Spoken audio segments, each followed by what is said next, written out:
Ngayon itong santol naman ang gagawin nating suka. Mga buto na maasim ay di dapat maaksaya.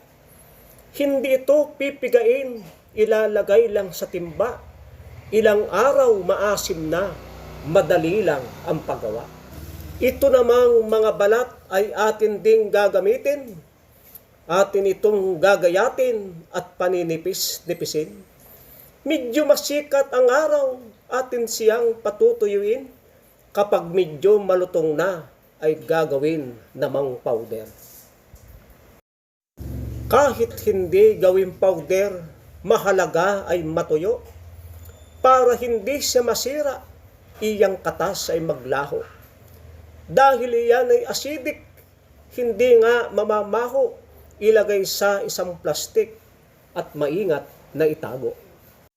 Kung sakaling ang gusto mo'y santol na tamisan, pagkagayat ibabad mo hanggang asim ay matanggal. Kung gusto mong mapadali, ang tubig ay papalitan, lutuin mo sa asukal at ang sarap-sarap niyan. Ang buto na nasa timba, ngayoy masarap na suka. Walang tubig na hinalo, pure na pure ang pagkagawa. Nang gumanda sa paningin, ito'y aking sinasala. Titimplahan na ng herbal para lalo ng bumisa. Mayroong mint na panghalo, malamig paglalanghapin.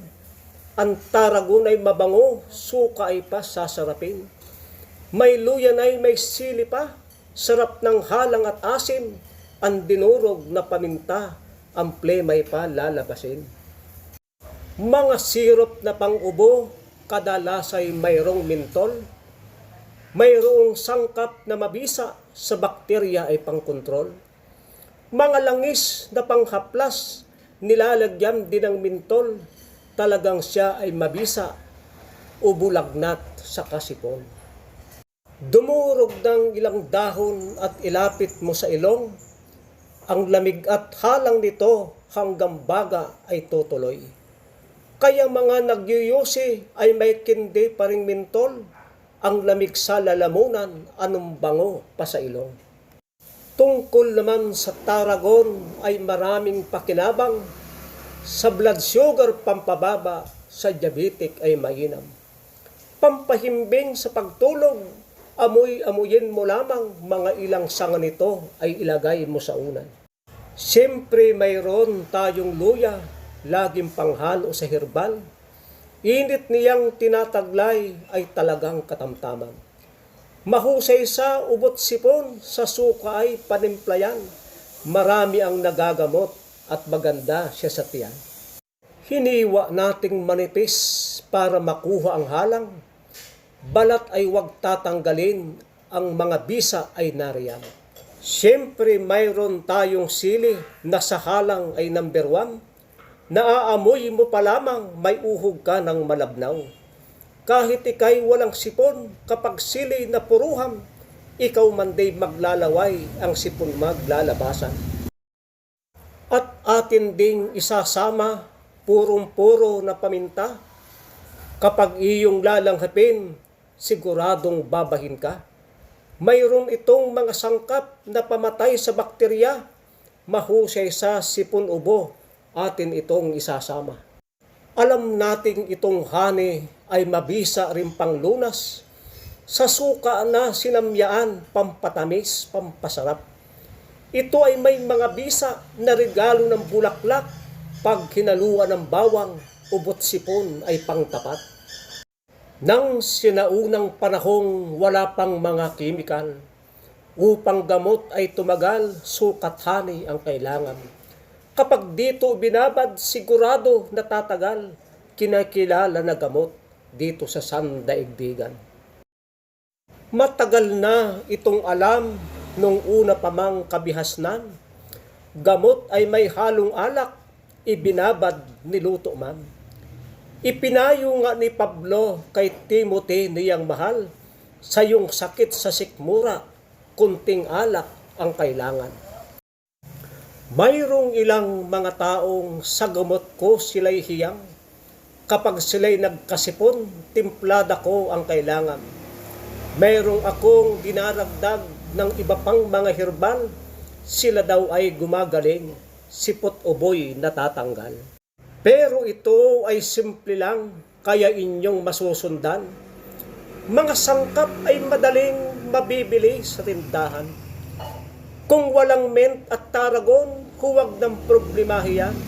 Tapangan lang itong luya, ang paminta ay dagdagan. Sukang ito'y purong-puro, 3 linggo na sa timba. Mabango ang kanyang amoy, laway ko'y mamasa-masa. Itong santol na maasim, malaki ang magagawa. Di ko sukat akalaing, anong sarap palang suka.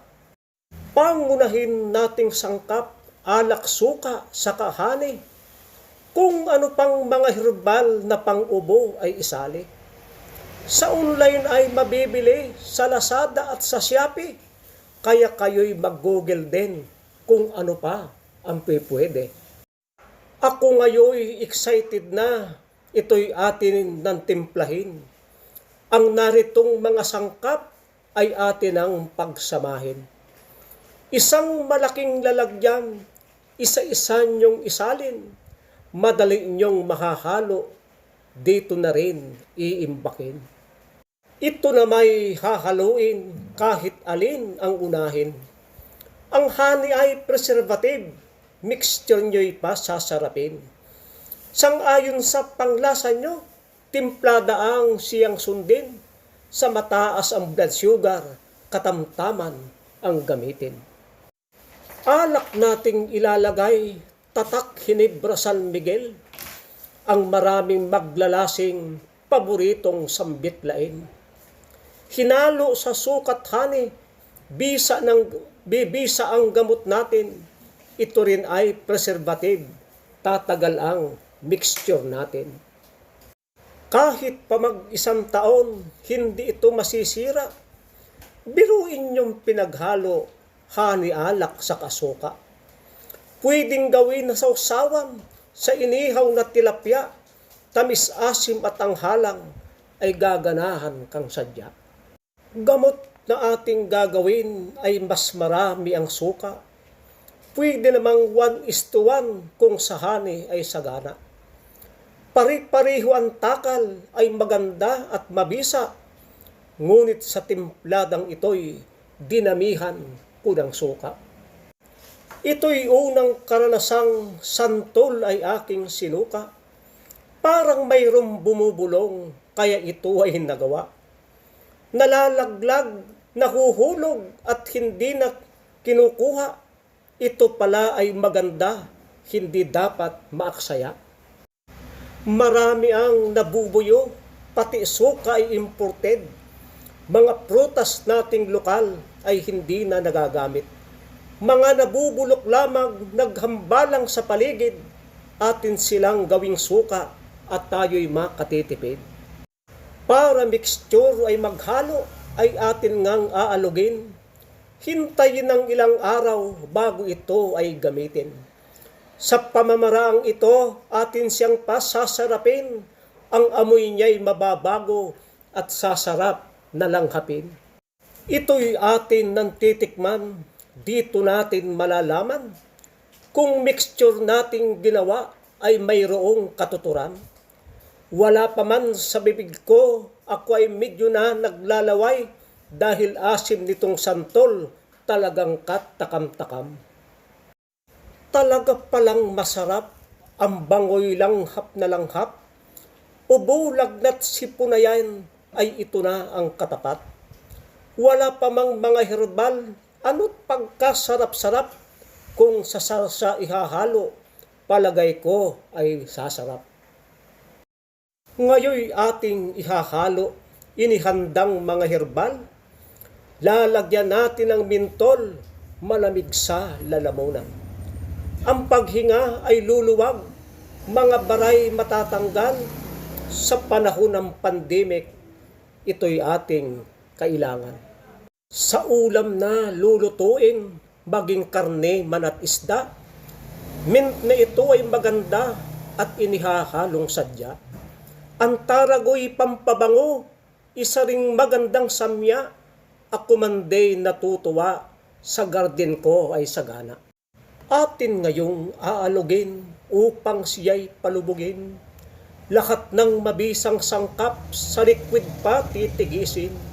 Maganda kung ilang araw ay inyong uulit-ulitin, mga 15 araw pwede na ninyong salain. Ang gagawin nating sunod ay ang mixture na matapang.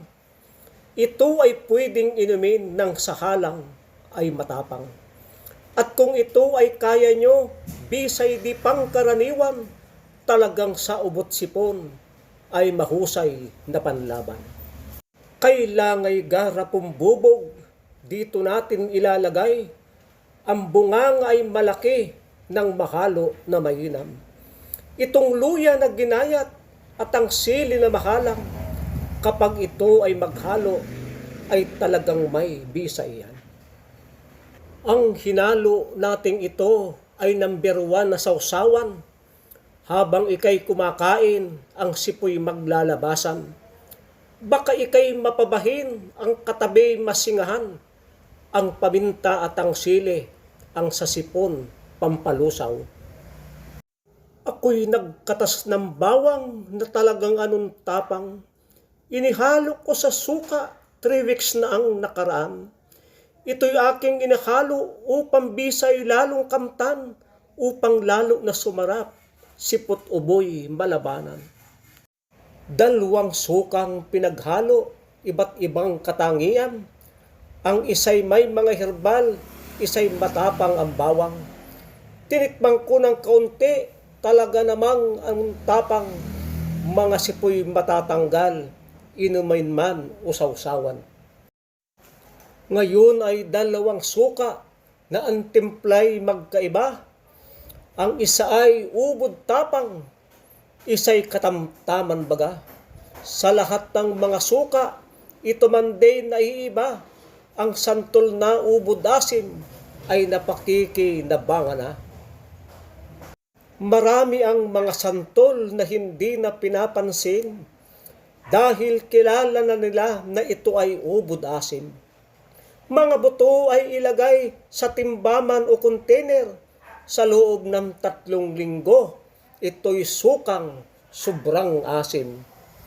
Salamat po sa patuloy na panonood sa mga tula ng Natural Wellness ni Pastor Vito.